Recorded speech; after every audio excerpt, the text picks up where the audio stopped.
కార్తీక పురాణం 7వ అధ్యాయం. శివకేశవార్చన విధులు. వశిష్ఠ మహాముని ఇట్లు చెప్పుచున్నారు. ఓ జనక మహారాజా వినుము. కార్తీక మహత్యం ఇంకా చెప్పెదను. ప్రసన్న చిత్తుడవై వినుము. కార్తీక మాసం నందు ఎవరు కమలముల చేత పద్మపత్రాయతాక్షణుడైనటువంటి శ్రీహరిని పూజించురో వారి ఇంట పద్మవాసిని అయిన లక్ష్మీదేవి నిత్యం వాసం చేయును. ఈ మాసంలో భక్తితో తులసి దళములతోనూ జాతి పుష్పములైన జాజి, మందార, పున్నాగ, చంపక ఇత్యాదులతోనూ శ్రీహరిని పూజించువాడు తిరిగి భూమి మీద జన్మించడు.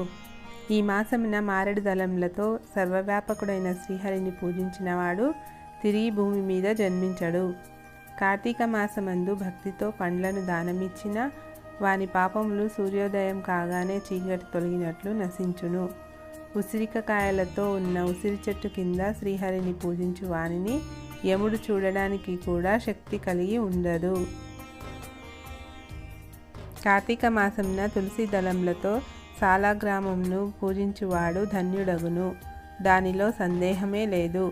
కార్తీక మాసమందు బ్రాహ్మణులతో కూడా వనభోజనం ఆచరించి వాని మహాపాతకములన్నీ నశించును.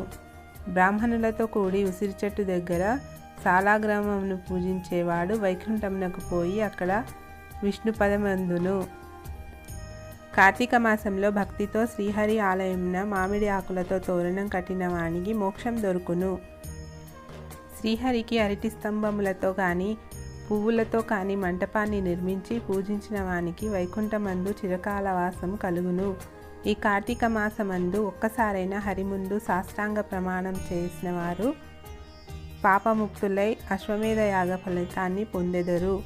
హరి ఎదుట జపము, హోమం, దేవతార్చనం చేయడం వలన పితృగణములతో సహా వైకుంఠానికి పోదురు. ఈ మాసం స్నానం చేసి తడిబట్టతో నున్నవానికి వస్త్రాదానం చేయువాడు 10,000 అశ్వమేధ యాగములు చేసిన ఫలాన్ని పొందెదడు. కార్తీక మాసమందు విష్ణువు యొక్క ఆలయ శిఖరమందు ధ్వజారోహణం చేయువాని పాపములు గాలికి కొట్టుకొని పోయిన ధూళి వలె నశించును. ఈ మాసంలో నల్లవి కానీ తెల్లవి కానీ అవిసె పువ్వులతో శ్రీహరిని పూజించిన 10,000 యజ్ఞములు చేసిన ఫలము కలుగును. ఈ మాసంలో బృందావన ఆవు పేడతో అలికి రంగవల్లులలో శంఖపద్మాదులను తీర్చిదిద్దిన మగువ శ్రీహరికి ప్రియురాలగును.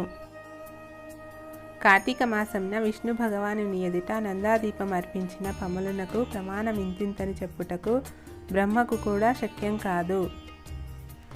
ఈ నందాదీపం నశించినచో వ్రతభ్రష్టుడగును. కాబట్టి నువ్వులతో ధాన్యముతో అవిసె పువ్వులతో కలిపి నందాదీపంను శ్రీహరికి సమర్పించవలెను. కార్తీక మాసమందు తిలాదానం, మహానది స్నానం, బ్రహ్మపత్ర భోజనం, అన్నదానం అను 4 ధర్మములు చేయవలెను. ఈ మాసమందు దానం, స్నానం యథాశక్తిగా చేయనివాడు 100 జన్మలు కుక్కగా పుట్టి తర్వాత చండాలుడగును. స్త్రీ కానీ పురుషుడు కానీ కార్తీక వ్రతం ఆచరించని వాడు గాడిదగా ముందు జన్మించి తర్వాత 100 మార్లు కుక్కగా జన్మించును. కార్తీక మాసంలో కడిమి పువ్వులతో శ్రీహరిని పూజించిన సూర్యమండలంను దాటి స్వర్గలోకమునకు పోవును. మొగలి పువ్వులతో పూజించిన వాడు 7 జన్మలు వేదాంగ పారంగతుడైన బ్రాహ్మణుడై జన్మించును. ఈ మాసంలో పద్మములతో శ్రీహరిని పూజించిన సూర్యమండలం నందు చిరకాల వాసి అగును. అవిసె పువ్వుల మాలను ధరించి శ్రీహరిని అవిసె పువ్వుల మాలలతో పూజించేవాడు స్వర్గాధిపత్యాన్ని పొందగలడు. స్త్రీలు మాలల చేత కానీ తులసి దళాల చేత కానీ ఈ మాసమందు హరిని పూజించిన పాప విముక్తులై వైకుంఠంను పొందెదరు. ఈ మాసంలో ఆదివారం స్నానం చేసిన మాసమంతా స్నానమాచరించిన పుణ్యంను పొందును. ఈ మాసంన శుక్ల ప్రతిపత్తి నాడు, పూర్ణిమ నాడు, అమావాస్య నాడు ప్రాతస్నానం ఆచరించిన శక్తులు పూర్ణఫలం పొందగలరు. అందుకు కూడా శక్తి లేని వారు కార్తీక మాసమందు 1 రోజులు కార్తీక మహత్యం వింటే స్నానఫలం కలిగి పాపములు నశించును. ఈ మాసంలో ఇతరులు సమర్పించిన దీపంను చూసి ఆనందం పొందేవారి పాపములు ఏ సందేహం లేకుండా నశించును. ఈ మాసమందు ఇతరులకు హరిపూజకై త్రికరణ శుద్ధిగా సహాయం చేయువాడు స్వర్గమును పొందును. ఈ మాసంలో భక్తితో గంధ పుష్ప ధూప దీపాదుల చేత హరిని పూజించిన వాడు వైకుంఠాన్ని పొందును. 7వ అధ్యాయం సమాప్తం.